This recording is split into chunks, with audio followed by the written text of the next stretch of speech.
Are we live? Yes, we are live right here for the good fight.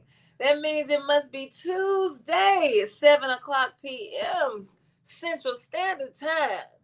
That's the only way we would be showing up in this particular space to have this particular conversation about how we are going to wrestle with our faith so that what we embody matches what we believe and matches how we want other people to experience us when we see them face to face, when we interact with them human to human. Because it's one thing to have a theology that shows up on Sunday morning, it's one thing to have a theology that can play itself out at church. It's one thing to have a theology that is tied up and sourced in rituals and of song and prayer and readings and greetings and all of those things. But what does it mean to actually live that faith, to take it beyond those four walls and allow it to guide every aspect of your life, from how you vote to for whom you vote, to where you shop, to why you shop there, to why you choose not to shop there, to who you allow into your home, to what conversations you disrupt. Like, how do you actually live into the faith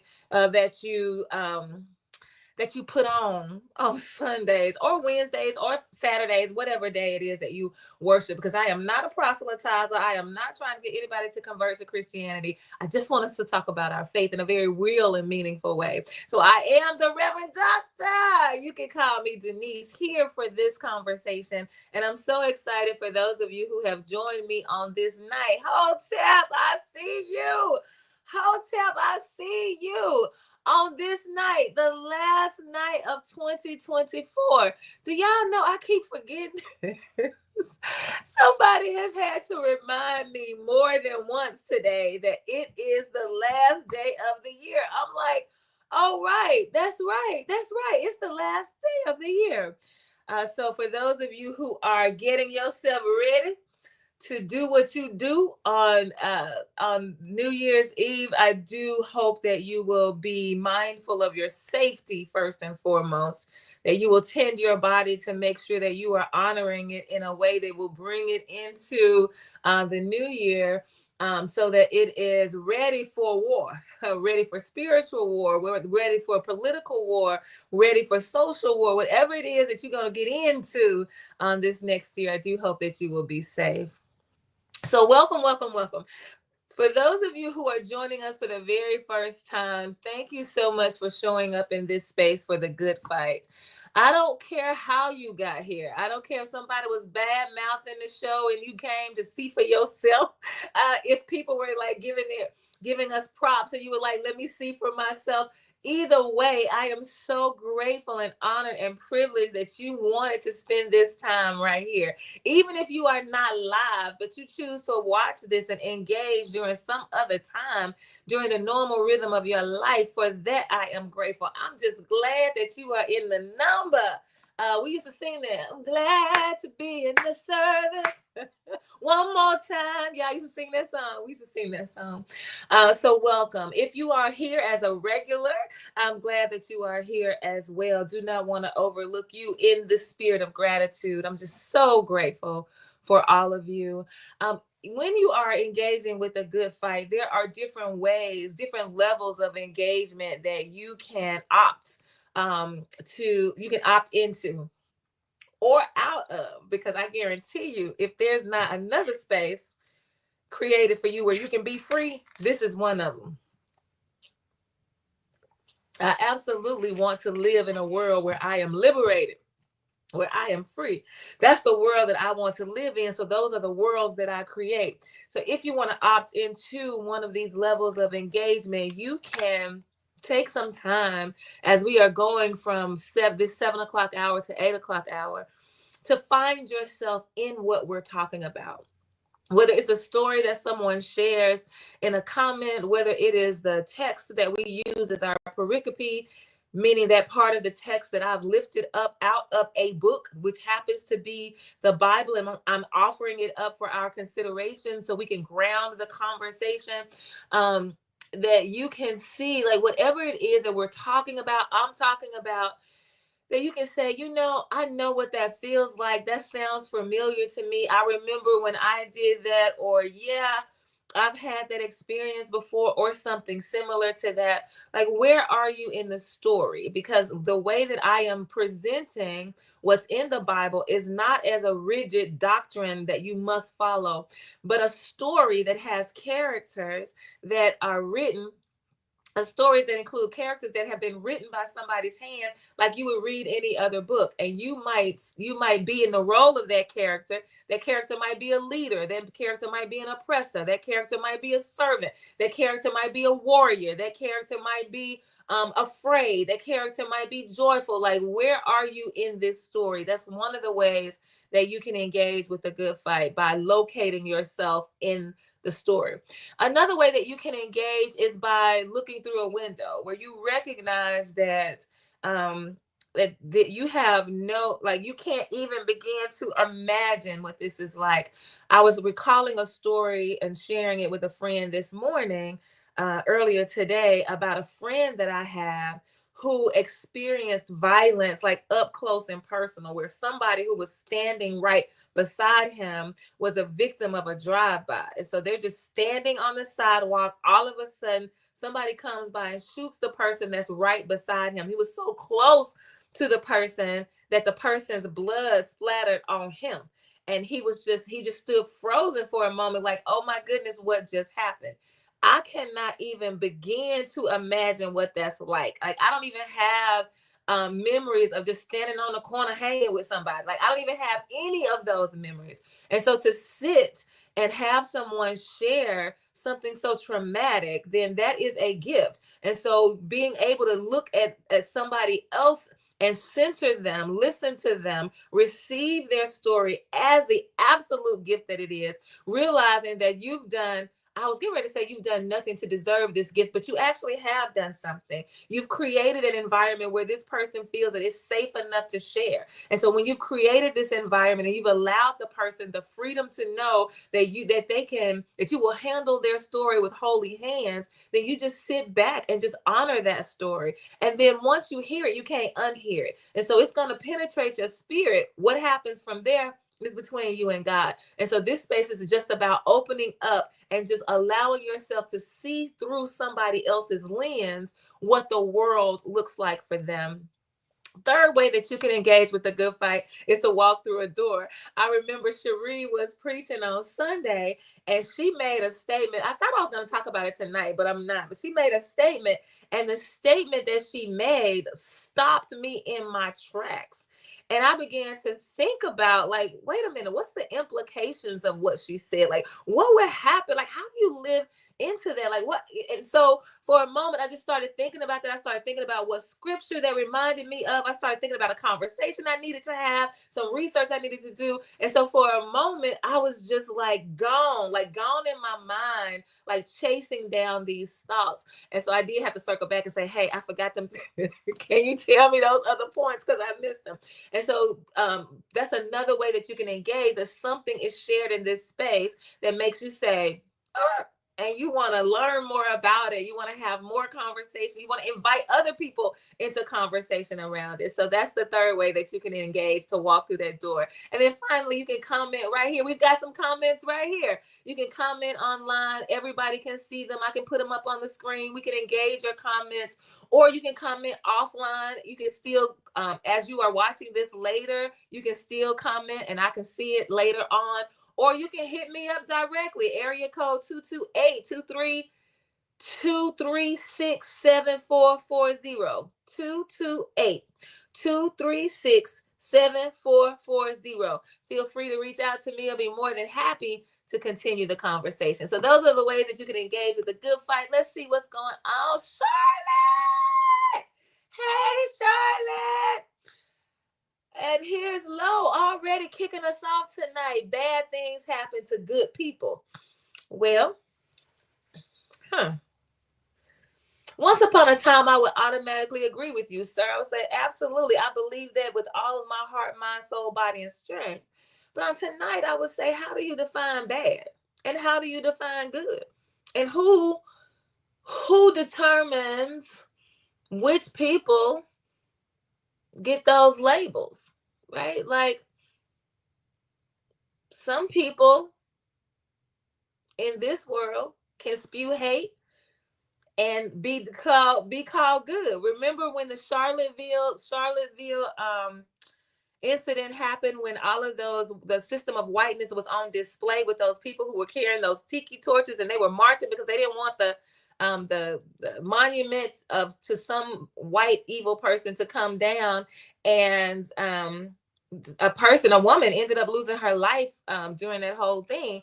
And then Trump stands up and says, well, there are good people on both sides. All right, so then if one group is spewing hate and one group is opposing hate, like, how do you determine that one is good and what, like, how do you define good? How do you define bad? Was everybody who was there bad just because they were there, or was it the person who killed the person bad? Was everybody good because they weren't? Everybody who didn't go, were they good? How do we know that just because they didn't go, that they don't carry that same spirit of hate within them? Like, so how do we define good and bad, and who gets to tell us that? Because even Jesus asked the question, right? Like, why do you call me good? So if Jesus is questioning his own goodness, yeah, maybe we should question how we define good. So I don't know. I'm just putting that out there for us to think about. How do you define good? Charlotte Robinson. Yeah. So I want to tell you, the title for tonight is called Let Us Sit With It. Let us sit with it. Okay, hold on. Here's low. Those actions did not reflect the humanity in us all. I agree. So are we good because we were not willing? We're people who didn't want to participate in that. We didn't think it was a good idea. So that makes us good. And so if that makes us good, we're good people. Does that mean that we don't have thoughts or we don't do things that somebody would consider bad? So, like, who is good and who is bad? Or are we all capable of doing things that celebrate our humanity, as well as being capable of doing things that insult humanity? Like, do we all carry all of that? And if we all carry all of that, again, how do you categorize one as good and one as bad? Who gets to fall into those categories? So that's what I'm asking us to think about. Because that's what I'm suggesting. I'm suggesting that we don't really know the definition of good or bad, especially through God's eyes. We don't. And then, do we want to label people, to add another label to people on top of all the labels that the world gives us, right? And so, yeah, that's what I'm wondering. So tonight is called Let Us Sit With It. Let us sit with it. And I want us to use the story of Job chapter 2. Verses 1 through 13. And I have it here to put on the screen. I think it's the Easy English translation of the Bible, for no other reason than it was the first one that popped up when I pulled up the Bible. I wasn't caught up on any particular words that I wanted you to consider in a different way. I wasn't thinking about the language in it at all. I just wanted us to get the gist of the story. So whenever I want us to get just the gist of the story, I use translations like the Living Bible or the Message Bible or the Easy to Read Bible, because they have been intentional about making sure that they're using everyday language in a way that people can easily understand, because they don't want us to get distracted by words that we have to go look up, or phraseology that's no longer modern. And so it doesn't really make sense to us in this day and age. So then we got to figure that out. And so these translations allow us to just focus on what is happening. You're not going to have to take a quiz. You don't have to memorize it. You don't have to share it verbatim. I just need you to know what happened. And so that's why the Easy English version was fine for me for this, because I just want us to get the story in our system so that we can talk about it based on the topic for tonight. So this is Job chapter 2, but I feel like I do need to spend just a little time talking about Job chapter 1, because one of the mistakes I think we make is that we kind of cherry pick. Like, because there's something in chapter 2 that I want to share with you, it's easy for me to just gloss over chapter 1. Like, yeah, I know all of this stuff happened in chapter 1, but that's not really a big deal, because I want you to focus right here. And because we only have a limited amount of time whenever we are sharing anything with anybody, we do have to do that. We do have to make dedicated choices about what we're going to share and what we're not going to share. So no judgment around that. But sometimes I do think we need to take a step back and make sure that we are bringing people along, that we don't just pull them into a story without any background, without any context, without any understanding, and then expect them to make decisions about how to apply it to their lives. Like, how can we apply something effectively to our lives that we don't fully understand because we don't have all the information? It's just like why in this world, while we're trying to figure out why blackness causes so much turmoil in people's life, like why they're trying to ban the books and why they don't want it taught in school, and it's because we don't take the time to sit with it and say, hey, let us engage this story. Like, let us learn more about it. Let's get as much information as we can, so that in our interactions we do a better job, because we are more equipped, because knowledge gives us more information. That information gives us more power to do a better job of showing up for each other in our humanity. And so in Job chapter 1, an interesting thing happens, and I don't know if I want to get into it. Like I said, we only have, a limited amount of time, but it is very interesting, this conversation that happens in Job chapter 1, because for my first time in the Bible, there is this very human quality that's given to God. Like, when I think about Job chapter 1, we have this scene where God and his angels have gathered together to have a conversation.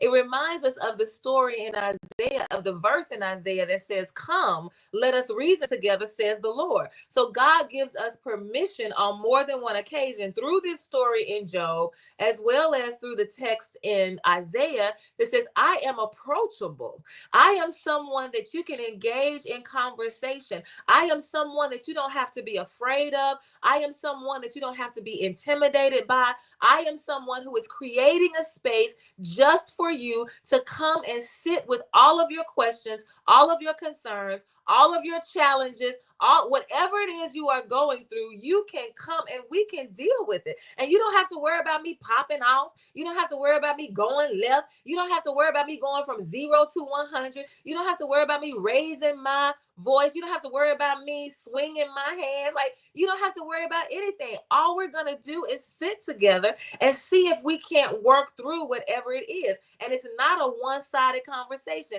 This is not prayer. Prayer for many people is very one-sided. Well, it's a one-sided vending machine. I sit down and I say to the Lord, I want this, and this. I want to press E3. I want a husband, E3. I want children, 4-8. I want a new car, 1A. And then we sit back and wait for it to fall down, to the dispensary part of the vending machine, and we just reach in and get it. Thank you, Lord. And we move on, but that's not the way it's supposed to be. But that's how we've been conditioned to believe. It's we just open our mouths, say it to the Lord, and then we wait on God. But in this situation, God is saying, no, this is a conversation. We are in dialogue with each other at all times. You're talking to me and I'm talking to you. And I'm always listening. I'm always available. I'm always responding to you. It's just that sometimes we don't hear because we make our request known and then we out the door. So here is wait a minute. So what part? Oh, look, now I be talking a whole lot. You said as long as you do as I tell you what to do, there are consequences. I don't remember what part. I don't know what part you're responding to. As long as you do what I tell you what to do. Like, I can see how this can be attributed to God, like because of the way that we understand the Bible as a text, as a religious text that says, okay, you must obey me. Like, you have to do what I say do, or else, like, there are consequences, like hell will be your home. So I can see how that could apply, but I'm not exactly sure if that's what you're talking about. But absolutely, religion, though, the system of religion absolutely expects you to abide by its doctrine and its dogma, or else. For sure, that's the case. And so here we have God talking to the angels. Oh, the conversation of so Lo says he's talking about the conversation of approachability.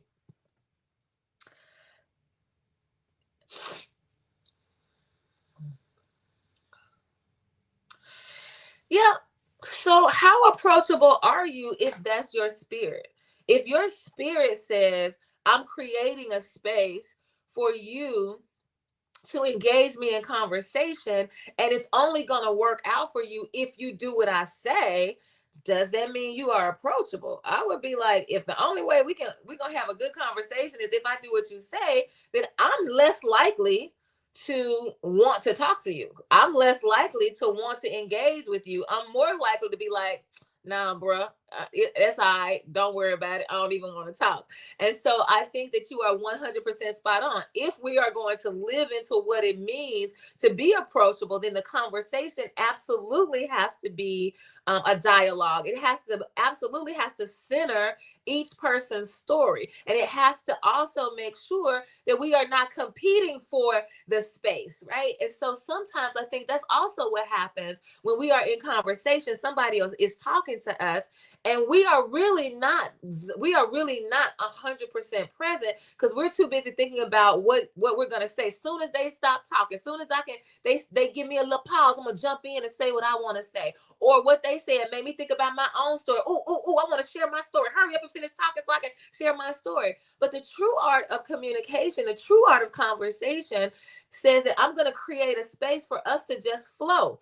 You might do all of the talking in this particular space, or I might do all of the talking in this particular space, because we are going with the flow. We are listening. And when somebody is sharing a story, a lot of times I just want to, I just offer things that help them keep talking. And so I'll say, well, how did you feel when that happened? Or, well, what caused you to do that? Or what was the consequence of that? So even though I'm chiming in, I'm only chiming in to help push their conversation forward so that A, they can express and emote in the way that they need to, and B, I can learn as much as I can. I may not ever share anything. And so I agree with you. Approachability is about creating a space for both parties to be centered in whatever way works for them, according to the spirit. The power of the spirit is at work. Because there is a principle in the Bible that I do believe in, and it says where 2 or 3 are gathered together, there God is in the midst. And so because I believe that we are God, because I believe that we are divine, because I believe that we have power, when we get together, there's another verse that says iron sharpens iron. So when we get together and we are bringing all of that power and all of that energy and all of that divinity in the space, I absolutely believe that God is moving. And if we just get in on the flow of that spirit, we absolutely will create a space that is approachable, where people can feel safe to share or not to share. So yeah, I agree with you on that. So here we have God, and God is, okay, wait a minute. Here's Triana. True conversation causes for discernment in the situation. True conversation causes for discernment in the situation. Read the room, ma'am. Read the room, sir. Absolutely. But you cannot do that. You cannot read the room if all you are concerned about is, and I think this might be tied into what Lo is saying. If all you're thinking about is leading the conversation, I just want everybody to hear what I have to say. I want you to do what I want you to do. I'm just giving you the information. I'm spouting it out. You take it and run with it, and I'm done. Like, yeah, okay, no, but you got to be, if that's how you coming in, then this is not gonna be an effective space. This is not for you or for the other people. And so how do we create a space where it's that we are approachable, people feel that they can come and talk? And how do we use the power of discernment, the power of the spirit that is at work in our midst, because we are divine together in the space? Your divinity is no greater than mine is no greater than yours. Together we are working. Like, how do we get in on that flow so that we can know what to say and what not to say? What's the best time?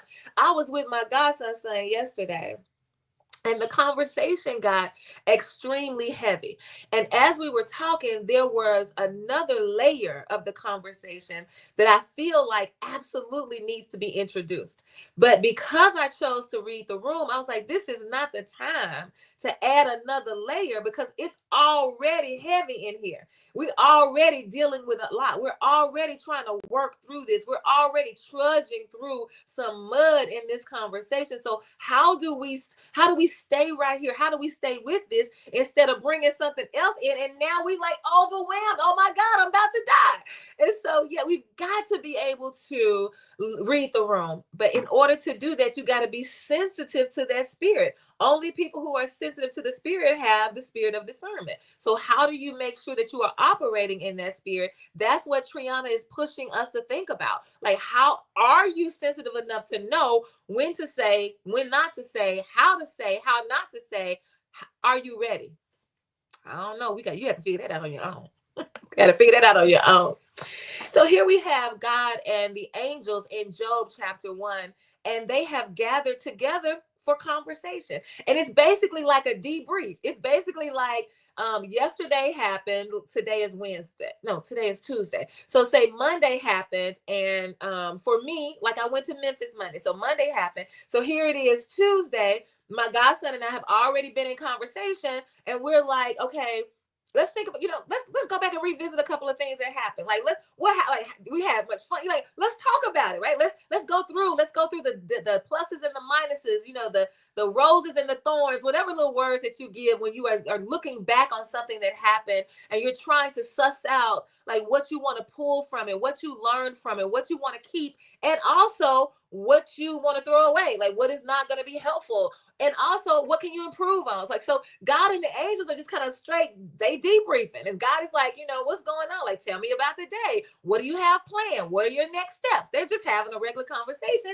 And here comes the enemy. Whoever you call the enemy, whether you call the enemy Lucifer, you call the enemy Satan, you call the enemy like, whatever you call it. So this role that we have written into the Bible, that a character plays, who is the arch nemesis of God, who is the opponent of God, the way we've been conditioned to believe it, shows up on the scene when God and the angels are talking. So right there, we got to stop for a moment and did anybody else, wait a minute. So if we have been conditioned to believe that the enemy of Satan is the enemy of God, like Satan is God's opponent, Satan is always trying to undo what God is doing in our lives. Satan is always trying to trip us up, the ones that are chosen by God, because this is the language we use in Christianity.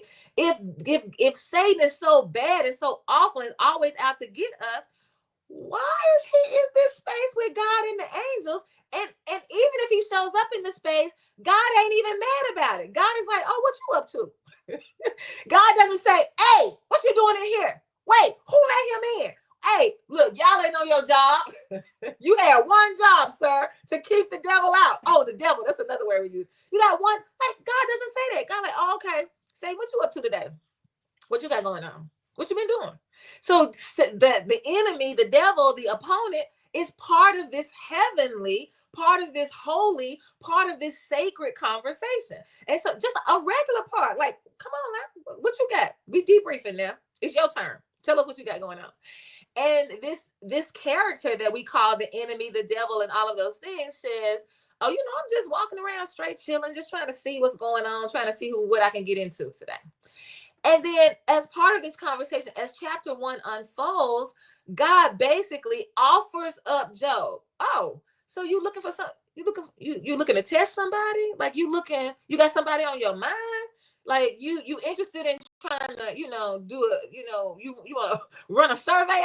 like you looking for somebody that you can work with? Oh, okay, I got somebody you can work with. Why don't you go see about Job?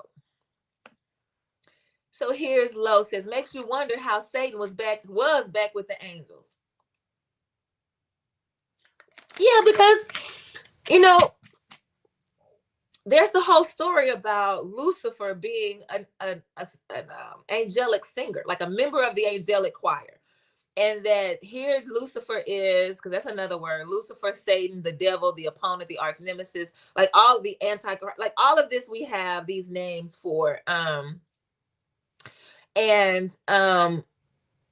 So right now we have it as like they are that. So the story goes that the angel all of a sudden decided he wants to be God. And so now he's going to fight God. He gets a third of the angels to fight with him. They lose and they are thrown out of they're thrown out to the ground. They are defeated, and now they are roaming around on the earth, wreaking havoc in our lives because they are constantly trying to get back at God and to one up God. And so it does make you wonder if that's the way that we understand Satan now. Like what was their relationship like before that? Like, because clearly in this text in Job chapter 1, they were friends. Like the enemy was welcome in this space. Like, what's up with you? Tell us what's going on.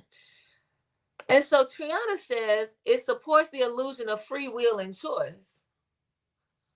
Wait, now. First of all, she said illusion supports the illusion of free will of choice. So she is suggesting that there might not be a such thing as free will and choice.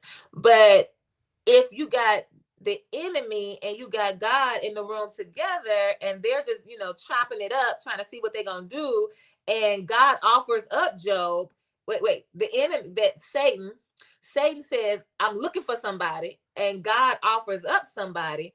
Is this supporting the issue of free will and choice, or is it challenging the illusion of free will and choice? Because if Job is just at home drinking a glass of milk and eating some pancakes, and all of a sudden his life gets turned upside down because he's unaware of a whole conversation that's happening in this realm that's outside of his consciousness, and they have decided, Satan and God, to just use him for the sake of argument.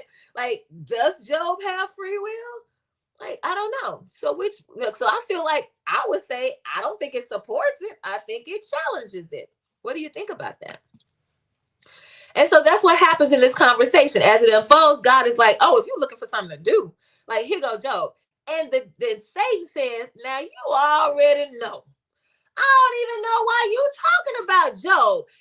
Can't nobody touch Job. You got Job sold up. You got Job wrapped around your finger. He's never going to deny you. He's never going to go against you. He's never going to say anything bad about you. Job is is the epitome of what it means to be a servant of God. He's the epitome of what it means to have total faith in God. He is the epitome of what it means to walk by faith and not by sight. So how you gonna even offer up Job? And then God is like, okay, you know what? Let's see if you're right. I tell you what, go and touch his life, and let's see if he actually does respond in the way you think he gonna respond. Let's see what Job gonna do. And that's basically what happens in chapter 1. Satan goes after Job's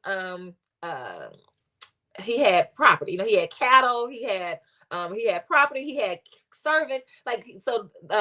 So life starts happening for life be lifing. Life starts lifing for Job, and he loses his cattle, he loses his servants. Like, people are being killed. Like, all this stuff is happening. Like, his children, his life just immediately goes left, right? And that's all in chapter 1. So his life continues to go left in chapter 2. And that's where I want to bring up that particular text. I'm just summarizing in Deniseology, in Deniseism, what happened in chapter 1, just to get us ready. So Job is in the midst of his life just falling apart because of this conversation that God has with Satan, where they say, let's see what'll happen if Job begins to experience some things that he was not expecting. Let's see how he's going to respond. And so here we are in chapter 2. Again, this is the easy English version of the Bible. I'm reading verses 1 through 13, but I've separated it. So I think we have like verses 1 through 10. And then we get to verses 11 through 13. So I'm going to read 1 through 10, and then we'll pause for a moment so that we can see, like, let's just pause and calmly think about that. And then I think I'll stop and come back and see if we have something to say about that before we go into 11, 13. So I won't give us too much at once, because I've been, I don't want to say accused of doing that, but I've been given some feedback. Like, so maybe you should pause more so that people won't have to deal with so much, like think about so much before they can respond. So here we go. Okay, so here is Job chapter 2, verses 1 through 10. Right. Another time, The angels came again to meet with the Lord. Satan also came with them to meet the Lord. The Lord said to Satan, "Where have you come from?" Satan replied, "I've been traveling all over the earth. I have been watching the things that happen there." Then the Lord said to Satan, "You have seen Job, who is my servant. What do you think about him? There is no one on earth who is like him. He is a good and honest man. He is afraid to make me angry. He refuses to do evil things. Because of what you said, I allowed you to attack him, but he did not deserve that. He has continued to do what is right." Satan answered the Lord, "A man will always take care of his own body. He would do anything to save his own life. So now cause Job to have great pain in his own body. Then he will certainly curse you very strongly." So the Lord said to Satan, "I agree to give you power over Job himself, but you must not cause his death." So Satan went away. He caused Job to have boils all over his body. They hurt him everywhere, from the bottom of his feet to the top of his head. Job was very upset, and he sat down among some ashes. He used a piece of a broken pot to remove the bad bits of skin. His wife said to him, "You cannot continue to trust God. Instead, you should curse God and then die." Job replied, "Do not talk like a fool. We take the good things that God gives us, so we should not be surprised if he sends us trouble as well." In all his trouble, Job never said any wrong things against God.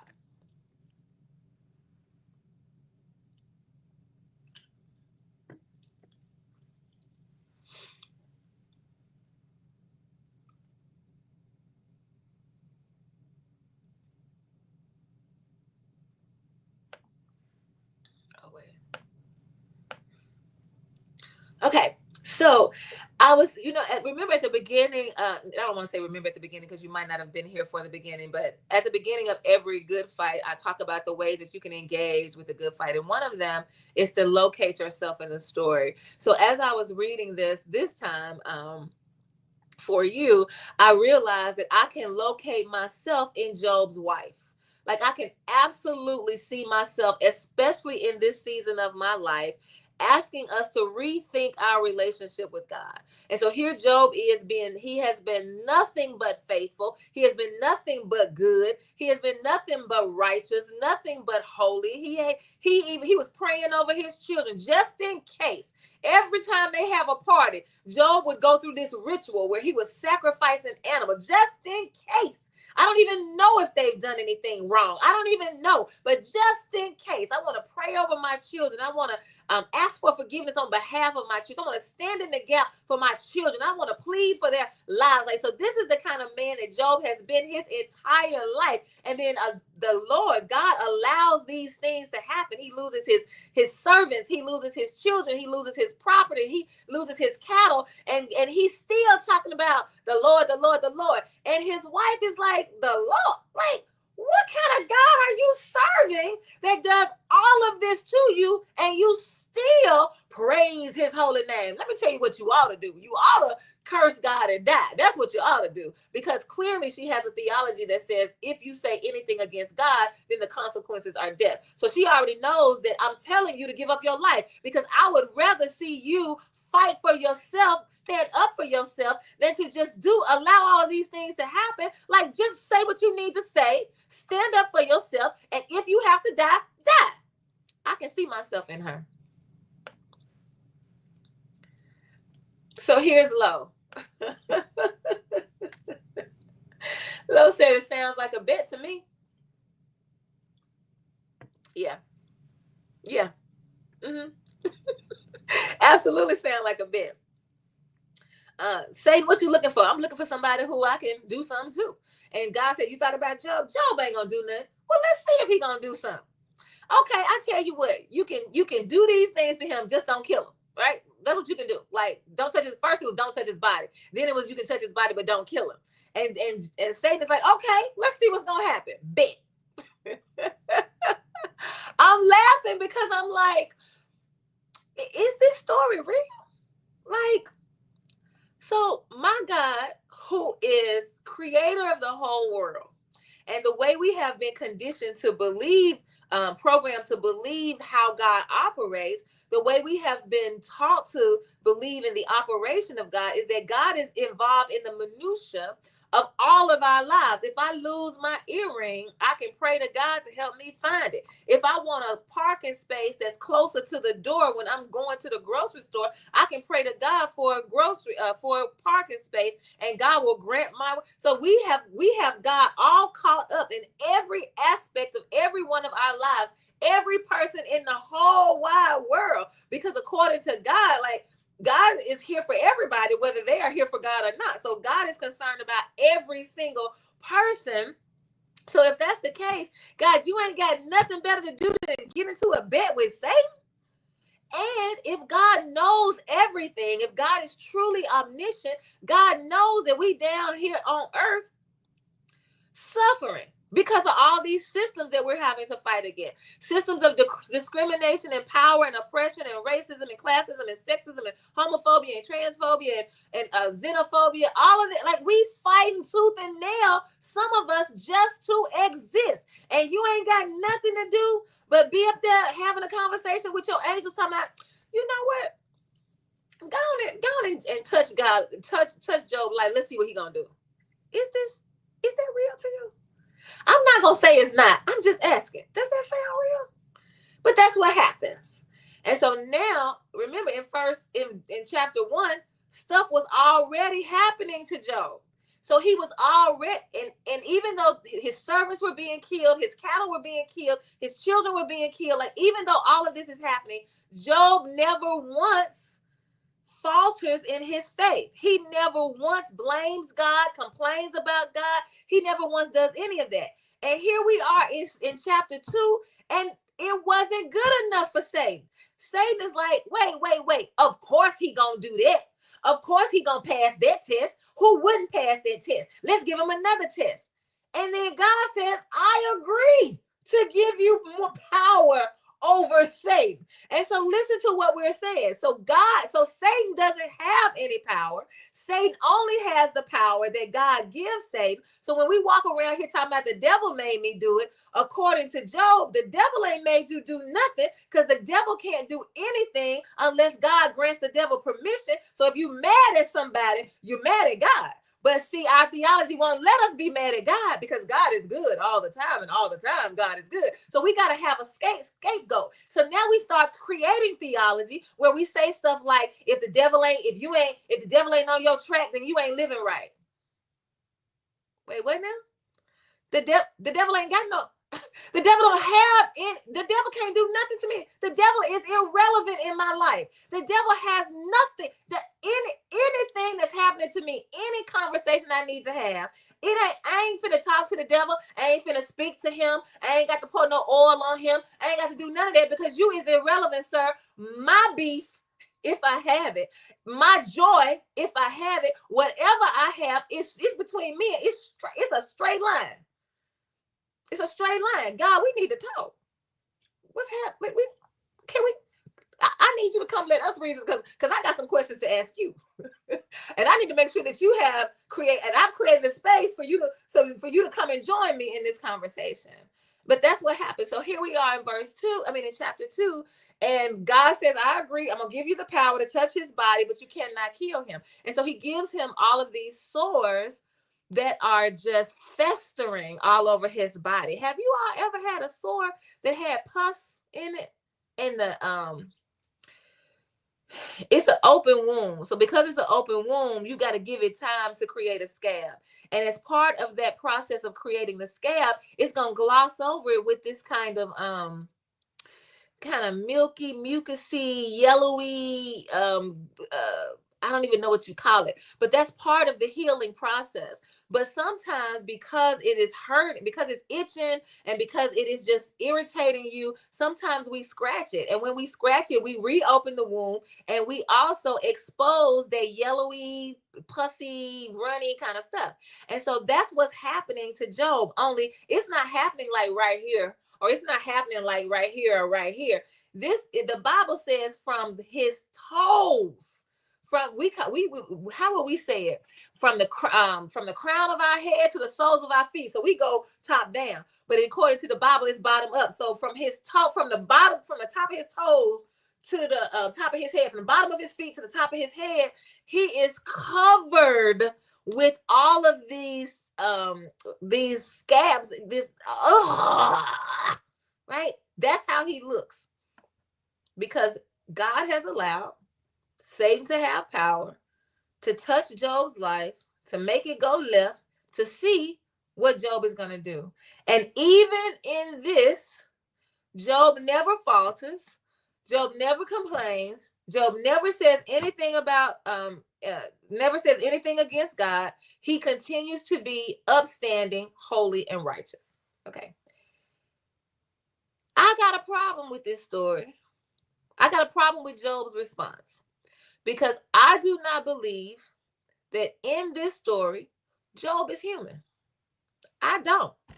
I do not believe that it is a human response to have suffered, that to suffer the amount of loss that he has suffered back to back to back. Think about us as humans. Think about how many of us have stories like this. You know, it's been a rough season for me. I've lost 3 people in 3 years, 3 people in my family in 3 years. We will have suffered the loss of somebody that, even if we weren't close to them, they were still our family. And we've lost 3 of them in 3 years, and we consider that a rough time. Like I've been, you know, life been hard. Like I've been knocked off my feet. There were days when I didn't know whether or not I was coming or going. Like there were days when I couldn't even pray. There were days when I was just angry. There were days when I didn't understand. There were days when I needed somebody to come see it. Like I'm just like, my goodness, like when is it going to stop? Like that is a human response. So to lose your servants, and to lose your property, and to lose your animals, and to lose all of your children at once, and you say, well, you know, if God give good stuff to us, you know, we got to accept the bad that he does, you know, praise be unto God. That ain't human. Now, do we do that? Absolutely, because we've been trained to do that. We've been trained to say, it's not right for me. It's not holy of me. It's not righteous of me. It's not a sacred practice of mine to say anything about what God has done.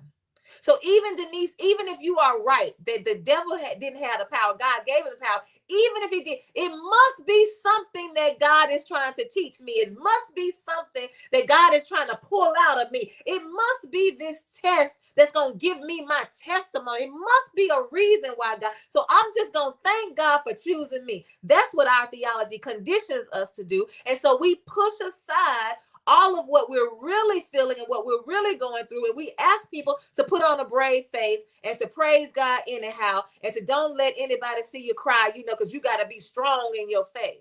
So we create non-humans theologically in order for people to deal with what's going on, rather than letting them sit with it. And here's what brought me to this conversation. I was going to Target. What was I getting out of Target? Ain't no telling. I go to Target so much, I don't even know why I was there. I don't know why I was in Target. But I was going to Target. I like to park so that only one person can park beside me. I don't want 2 people parking. I don't want a person parked on both sides of me. So I'm going, and I back in. My daddy taught me that when I was a pulpit pastor for a white church. He was like, you need to back in because you need to be ready to go in, and you need to make sure you got gas in your car at all times. You need to be ready. He was just trying to protect me. But I continue to practice that. So I'm always backed in. I always got gas in my car. And I'm always, and then somebody, I don't know why, somebody in the church taught me that about just wanting to have only one person. So I'm usually gonna park right beside the buggies. I'm gonna park on that, on either the first. No, I'm usually the last parking lot because I'm always using this as a way to get more steps in. So I'm gonna get that last park in the parking lot right beside the curb, so I can just back in by myself. And so I'm on my way to. I've parked in this case. I've parked beside the buggies, and I'm on my way into Target. Wait a minute. Let's see what Lo is saying. So Isaiah 45:7 says, I form the light and create darkness. I make peace and create evil. I, the Lord, do all these things. Mm-hmm. You know what's interesting about this, Lo? And you say, you have actually pulled a scripture from the book that we call the Bible, that many of us call a sacred text. And we revere it. We honor it. We cherish it. This you can actually find, like you've given us where we can find it. So I can open any one of my Bibles, any one of them, any book that has Isaiah in it, and I can turn to chapter 45 verse 7, and it's going to tell me this in whatever translation it's using.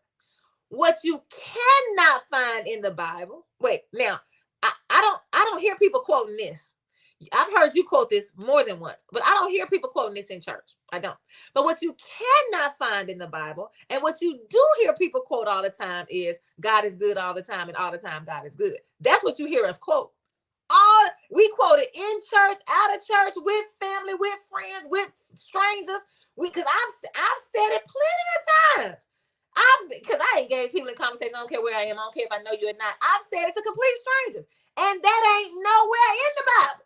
But this one right here, where God says, I create evil, we'll never say that. I wonder why. Because we make up theology. We make it up. And so I'm on my way into Target. And again, I'm parked. I am parked by the buggy. So can't nobody park beside me on this side, but there's somebody already parked on the left side of me, on the driver's side. And yeah, that's my left side. And so there's this little girl. She's already been put in the buggy. She's standing up in the buggy, and she's crying. And she's crying, and she's crying, and she's crying. And I say to the little girl, it's all right. Look at that polka note. It's all right, polka note. It's all right, polka note. And I'm trying to cheer her up. And I'm just trying. And so the lady is, she's busy. Like, she got her in the buggy, and she's trying to do something else. So the baby is crying, but right now she can't tend the baby because she's trying to get all this other stuff together. She hears the baby crying. It's not that it's not me saying like she's not taking care of her child. That ain't it at all. She's just trying to get ready to go into the store. Maybe they were coming back from the store. I don't really know. But the baby is crying, and I say to her, it's all right. I'm trying to make her feel better. And I don't spend too much time. I say it maybe 3 times, and I keep on going. I take about 3 or 5 or 7 steps away from the little girl, and I stop and I say, Denise, how do you know it's all right? What makes you think it's all right? How do you just show up on the scene? You don't have any part of the story. You don't have any context. You don't have any information. You don't know these people from Adam. You don't know these people from Jesus. You don't know who this is in your midst. The little girl is crying, and you say to her, it's all right. If the little girl is crying, evidently it's not all right. Children don't cry for nothing. I don't care what anybody says. Even when people say things like, well, I know they're not hungry. I know they're not wet, so they just want some attention. Yes, that is a valid reason for a child to cry, because they just want you. They want connection. They want touch. They want to feel the warmth of your heartbeat. Like, that is a valid reason for them to cry. So for this little girl to be crying, something must have disrupted her life. I don't know what it is. It don't matter, but she got a reason to cry. So who am I to say to her, don't know nothing, and no, I'm trying to stop her from crying, which really means I'm trying to dismiss what she's going through. I'm trying to tell her that whatever you got going on, girl, don't worry about that. That ain't no big deal. Push that to the side. Dry them tears. Put a smile on your face. Come on. And I said, Denise, and so I didn't turn around. I did turn around because she don't have any clue what's going on. It's a little girl. She don't know what's going on with me. But in my head, I really did. I apologized to her in my head. And I said, you know what, little girl? I'm sorry. You got a right. Look, you know what? You got a right to cry. Baby, cry. If you feeling some kind of way, if you trying to express, if you trying to, because you can't form your thoughts yet and you can't get it all out, and the only way that you can do is to cry, baby, ain't nothing wrong with cry. I need to give her permission. I need to let her sit with whatever this is that has made her cry and stop trying to hurry up and move her through her grief so that she can put a smile on her face, because I didn't want to hear her cry, because I don't think she should cry, because babies need to be happy, because I need to be happy, because she was making me uncomfortable. Whatever the reason is, Denise, you do not have a right to force her through her grief and not give her space to feel what she's feeling. And Job, the second part of what happens with Job is what I should have done, what I should have offered to her in that space, which is what I'm asking us to offer to people. It comes from verses 11 through 13 right here as we continue to read. 3 of Job's friends heard news about his trouble. One friend was called Eliphaz, who came from Teman. The second friend was called Bildad, who came from Shuah. The third friend was called Zophar, who came from Naamah. They came from their own homes to meet together. They wanted to show Job that they were very sorry, that they were sorry about his trouble. They went to visit him to comfort him. When they could see Job from far away, they did not easily recognize him. They began to weep very loudly. They were so upset that they tore their clothes. They threw dust into the air and on their heads. For a whole week, they sat on the ground near Job. They knew that his pain was very bad, so all that time they did not say anything to him.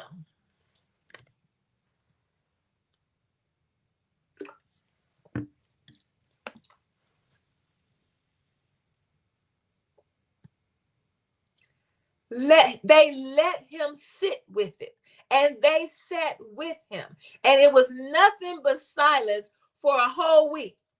I don't know how long a week was when Job was living, but for us, that's 7 days. Many of us can't even be quiet for 7 minutes. And they sat with him, sitting with him, holding sacred space with him, honoring the fact that he's going through this trouble, celebrating the fact that he is human and this is hard on him, understanding that this is a lot for somebody to go through. This is their friend who they are a long way away from, and they can't even recognize him. He's so messed up. And they just sat there. What a wonderful gift it would have been for me to offer the little girl just the gift of sacred space. To say, listen, let me just sit. Let me just pause for a moment. If I had just stopped walking, stopped thinking about Target, stopped trying to push her through her grief, what if I had just stopped and leaned back on my car and been silent with the little girl while her mama, parent, guardian, whoever it was doing was until they were able to come together and the parent, the guardian, whoever could tend. What if I had just offered myself to the space? That would have been a gift to the little girl as she was dealing with whatever she was dealing with, but it also would have been a gift to the woman. Hey, I'm community for you in this moment. You busy, I see it, but it's costing me nothing to stop right now. Whatever I was doing, I'm on my own time. I wasn't in no hurry. I wasn't on no time limit. I didn't have to go punch no clock. I could have just sat there and been quiet until they were able to get to a point that they found their way to each other so they could deal with whatever it was. But now, it's okay, Puganu, while I'm just worshiping out. It's okay, Puganu. And many of us do that. We do not allow people to sit with whatever it is that is troubling their soul, whatever it is that's causing them to be restless, whatever it is that has disrupted their life. We're so busy pushing them to the point that they say God is good that we don't allow them to say, but no, you're not right now. You caused this. According to Job, you decided to create this havoc in my life, and I don't appreciate it. Because remember, God says, you can talk to me. You can tell me you don't appreciate it. Because as we go on in Job, as we continue to get there, Job does confront God. He absolutely confronts God. And I love Job for it. Because what we do is at some point his humanity really does shine through. At first it's like he never curses God. He never says anything. But finally he's like, wait a minute. Let me stop lying. Let me stop pretending. Let me stop wearing this mask. God, let me tell you how I really feel. It don't end well for him. But that's not the point. The point is God says you can always come to me. And you can talk to me. I'm never going to leave you. I'm not going to be mad at you. I'm going to pose some questions back. Like I got an argument too. Like I'm going to let you state your case. Now hear my case. And let's see what agreement we come to. Let's see where we land together. And so that's what I'm asking us to consider, especially as we think about how we are going to live into our faith during this next year. Because there's no doubt in my mind that there's going to be a lot happening in our world where our lives are going to be disrupted, and we're going to need somebody to come sit with us. Don't force me through my grief. Let me sit with it and sit with me. That's what I'm going to need. So Triana says, goes back to what you once said about suffering and the church community believing it is I have not watched that Jamie. I'm going to do that. I want to do it in the next couple of days. Have y'all watched the Jamie Foxx Netflix? I guess it's a stand-up that he does where he's talking about how he got sick, and basically he's saying that it was necessary for him to suffer. That's basically what he's saying. So we are constantly bombarded by that kind of theology, that the only way that God is going to feel good about our lives is that we suffer and we come out on the good in the name of the Lord. So look at how the Lord used us. And I don't believe that for 1 second. Now, if Jamie Foxx wants to believe that, I'm not going to tell him what to believe. I'm going to challenge what he believes and offer up for consideration another way of believing, but I'm not going to try to make him not believe that. So no, I do not believe that. I do not believe for 1 second that is how we are supposed to live our faith. That was God's design. That is what we have decided to create as God's design. And too many of us are accepting that rather than saying, hey, God, look, this not even God, look, but this is not how I choose to believe that God would interact with me. I just don't believe that God playing with my life. I don't believe I'm any kind of pawn. I don't believe that I'm some bet that God is trying to win against Satan. I just, Thank y'all so much for joining us for The Good Fight. We'll be right back here on next Tuesday, same time, same place.